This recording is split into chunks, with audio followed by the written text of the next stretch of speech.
नमस्कार दोस्तों। मैं जब आज यहाँ आ रहा था तो मुझे लग रहा था कि यहाँ बहुत जोश होगा, लोगों के अंदर एक गुस्सा होगा, लोग अपनी आवाज़ को बुलंद करेंगे, लेकिन मुझे तो लग रहा है कि यहाँ जोश ही गायब है। तो हम लोग तेज आवाज़ में बात करके कर भी क्या लेंगे और कर भी क्या सकते हैं? तो कम से कम थोड़ा तो जोश लाइए ना। आवाज दूर तक पहुंचे तो बात समझ में आएगी, तब तो लगेगा कि आवाज का कुछ असर हो रहा, कुछ बात का असर हो रहा। देखिए, हमारे पहले बहुत विद्वान लोगों ने बहुत अच्छी अच्छी बातें कही हैं। मैं इस पूरी समस्या को, एक तो पहले मैं कह दूं कि भाई देखिए, ये मीडिया उडिया का नाम मत लीजिए। उसकी मृत्यु हो गई है, अब उसकी लाश को ढोया जा रहा है। कोई मीडिया अब इस देश के अंदर एग्जिस्ट करता ही नहीं। हकीकत ये, कुछ लोग हैं जो अपना ढोल पीट रहे हैं और उस ढोल का भी आवाज बहुत दूर तक जा नहीं रही है। तो मीडिया की डेथ हो चुकी है, अब सिर्फ लाशें ढोई जा रही हैं, उसके नाम पर लोगों को बेवकूफ बनाने का एक धंधा चल रहा है। दूसरी बात ये हमें समझना चाहिए कि ये सिर्फ क्या मीडिया का संकट है, अगर जिसके बारे में बार बार बात करते हैं, क्या सिर्फ यही है? तो शायद हम इस समस्या को समझ ही नहीं पा रहे। शायद हम इसका, जब तक आप इस समस्या को समझेंगे नहीं, जब तक आप मर्ज को नहीं समझेंगे, तब तक इलाज कैसे करेंगे? हकीकत यह है कि मीडिया में जो कुछ भी दिखाई पड़ रहा है, जो कुछ भी आपके सामने है, वो बहुत तेजी के साथ बढ़ते हुए कैंसर का सिर्फ एक रिफ्लेक्शन है। अब ये हमें बैठ के सोचना है कि कैंसर 4th स्टेज में पहुंच गया, टर्मिनल स्टेज में पहुंच गया या नहीं पहुंचना है। 1st 2nd स्टेज से तो बाहर निकल चुका है। इसलिए सबसे पहले समझना पड़ेगा कि है क्या चीज। ये चीज दरअसल एक विचारधारा है जो 1925 में जिसका जन्म दिया गया। उस विचारधारा के मूल में दो चीजें, भयंकर तरीके से इंफीरियरिटी कॉम्प्लेक्स, भयानक, और दूसरा नफरत। लेकिन उनकी एक चीज की तारीफ करनी पड़ेगी, गजब का पेशेंस, धैर्य और सब्र तो गजब का है। जब सब लोगों ने उनको रिजेक्ट कर दिया, जब सबने उनको खारिज कर दिया, तब भी वो अपना काम सिर झुका के करते रहे, अपने आप को कंसोलिडेट करते रहे, और अंत में उस जगह पर पहुंच गए जहां उनको आज इस देश के 35-36% लोगों को अपने साथ लाने में मदद मिल गई, समर्थन मिल गया। तो ये एक आइडियोलॉजिकल वॉरफेयर है। जब आइडियोलॉजिकल वॉरफेयर होता है तो वो एकांगी नहीं होता, मल्टी डायमेंशनल होता है, बहुआयामी होता है। जो चीज आज हम मीडिया में देख रहे हैं, यहां से बहुत थोड़ी दूर पे है न्यायपालिका। जजेस के नाम आप ले लीजिए और आपको पता चल जाएगा उनका फैसला क्या होने वाला। बहुत सारे ऐसे लोग हैं जिनकी रीढ़ की हड्डी गायब हो चुकी है, और कुछ ऐसे लोग हैं जो कन्विंस्ड हैं यही होना चाहिए।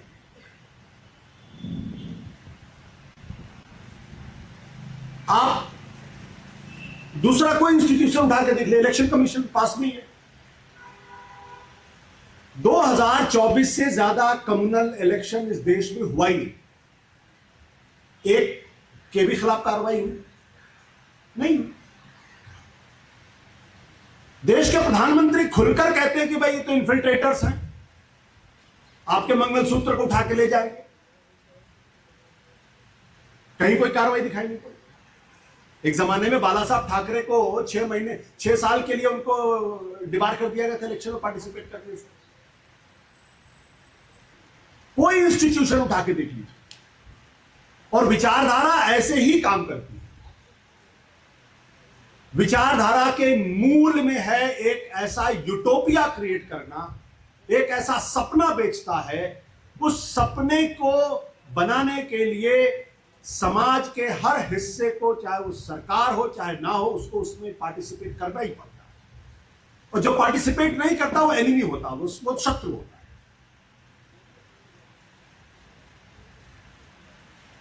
तो अगर मीडिया उस सपने के बनाने में अगर हिस्सेदारी नहीं करेगा तो मीडिया का असर खत्म हो जाएगा। अगर जुडिशरी नहीं करेगी तो उसको भी खत्म कर दिया जाएगा।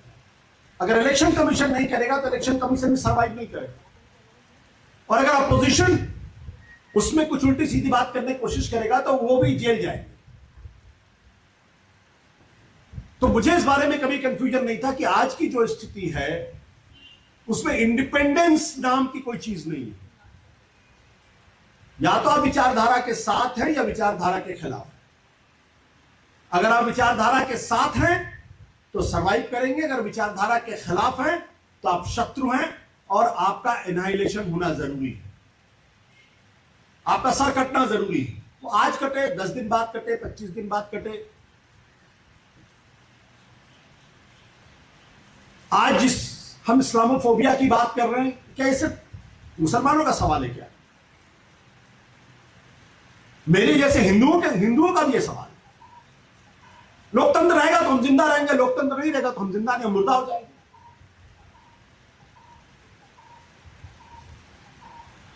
तो जिंदा रहने की जो जद्दोजहद है वो हर उस आदमी के सामने एक बड़ा सवाल बनकर खड़ा हो गया है जो दरअसल आजाद ख्याल का है, जिसको इस देश के लोकतंत्र पे यकीन है, जो भारत के संविधान को मानता है और जो भारत की सभ्यता को पूरी तरीके से समझता है। और यह सवाल सिर्फ लोकतंत्र या संविधान बचाने का नहीं है। जो लोग इस सभ्यता की वजह से इसको विश्वगुरु बनाने की बात करते हैं, उनका मानना यह है कि दरअसल यही वो मूल है जिनकी वजह से भारत को इतने सालों के लिए गुलाम बनाया गया, जिसको परवर्टेड वर्च्यूज कहते हैं। तो जिसको आप सत्य, करुणा, अहिंसा, शांति, प्रेम, टॉलरेंस, सहिष्णुता जिसको आप बोलते हैं और जिस पर आप गर्व महसूस करते हैं कि देखिए हमारा धर्म कितना उदात्त धर्म है, उनको इसकी उदात्तता पर प्रश्न चिन्ह है। ये इसकी उदात्तता को बदलना चाहते हैं। उनको चाहिए एक क्रूर किस्म का, रूथलेस किस्म, क्योंकि धर्म युद्ध में दूसरी कोई बात होती नहीं। तो इसलिए ये हम जिसको समझते हैं कि मीडिया का एक चरित्र ऐसा हो गया है, ये तो होना ही है। दिक्कत क्या है कि हमारे यहां आज की तारीख में देखिए इस चीज को सिर्फ 2 लोगों ने इस देश को, इस चीज को समझा था कि कितनी खतरनाक ताकत है। महात्मा गांधी ने, इसे कभी उन्होंने कॉम्प्रोमाइज नहीं किया और ये बार बार महात्मा गांधी को खत्म कर रहे। दरअसल ये पूरी लड़ाई ही महात्मा गांधी को खत्म करने की लड़ाई, क्योंकि अहिंसा जो है वो एंटीथीसिस है।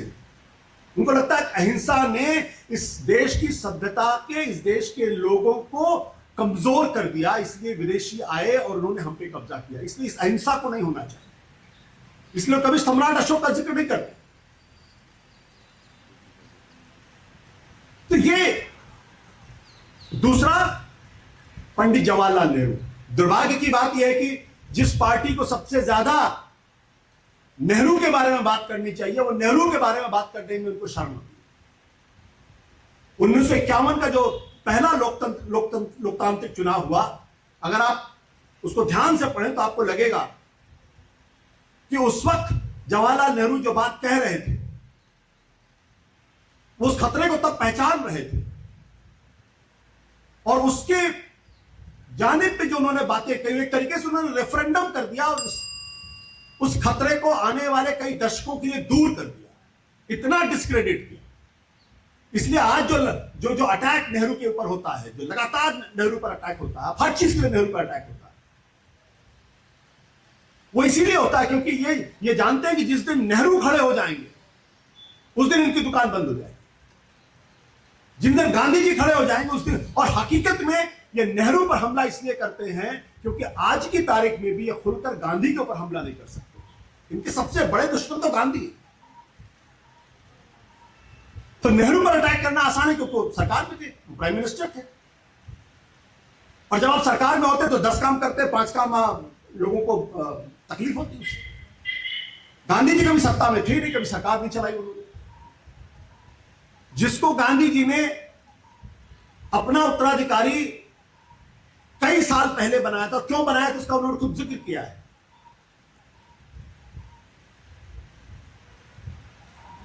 तो पहले वो नेहरू को खत्म करेंगे, उसके बाद गांधी। ये तो कहते थे गांधी वध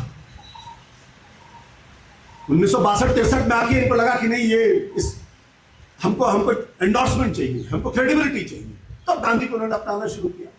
जिन लोगों ने बाबा साहब अंबेडकर के पुतले जलाए, क्या क्या नहीं कहा उनको, अगर आप हिंदू कोड बिल की पूरी डिबेट उठा के देखें तो आपको पता चलेगा। आज वो बाबा साहब अंबेडकर को गले लगा के घूमते। सरदार पटेल इनके बारे में क्या क्या नहीं। सरदार पटेल ने दिसंबर 1949 में चेन्नई की अपनी सभा में साफ तौर पे कहा कि ये जो जिस हिंदू राष्ट्र की बात करते हैं, दरअसल ये हिंदू राष्ट्र देश के लिए एक बड़ा खतरा है। और उन्होंने कहा संविधान मानना पड़ेगा, झंडे को तिरंगा तिरंगा सलाम करना पड़ेगा, और कहते तुम कहते हो कि हम तुम पर यकीन करें, कहते कुछ हो करते कुछ हो, ये खेल तुमको खेलने नहीं देंगे। सरदार पटेल ने कहा। तो ये पूरी कोशिश है कि इतिहास में नेहरू को अलग थलग कर दो। एक बार अगर आपने नेहरू को खत्म कर दिया तो उसके बाद गांधी पर अटैक करना, गांधी को खत्म करना आसान हो जाएगा। ये उस दिशा में जा रहा है। हमारे यहां दिक्कत क्या है, आज देख लीजिए, जो राजनीतिक पार्टियां 2014 में इनके साथ हाथ नहीं मिलाना चाहती थी, खाना नहीं खाना चाहती थी, गले नहीं मिलना चाहती थी, आज झुक झुक के पैर छूते। तो वो एक बहुत ही संगठित तरीके से अपनी विचारधारा को आगे बढ़ा रहे। जब तक उस विचारधारा के बरक्स एक पैरेलल विचारधारा उतनी ही मजबूती के साथ, उतनी ही प्रतिक्रिया के साथ जवाब नहीं देती है, तब तक इस लड़ाई को लड़ना आसान नहीं। ये सिर्फ मुसलमानों का सवाल नहीं, ये आशुतोष का भी सवाल है, ये भाषा जी का भी सवाल है, ये राम पुनियारी जी का भी सवाल है, अशोक पांडे जी का भी सवाल है। और ये सवाल इसलिए है क्योंकि मेजॉरिटी के अंदर एक माइनॉरिटी है, अपने उस माइनॉरिटी माइंडसेट को पूरी मेजॉरिटी के ऊपर थोपना चाहिए। They are suffering from a complex. ये जो कॉम्प्लेक्स है,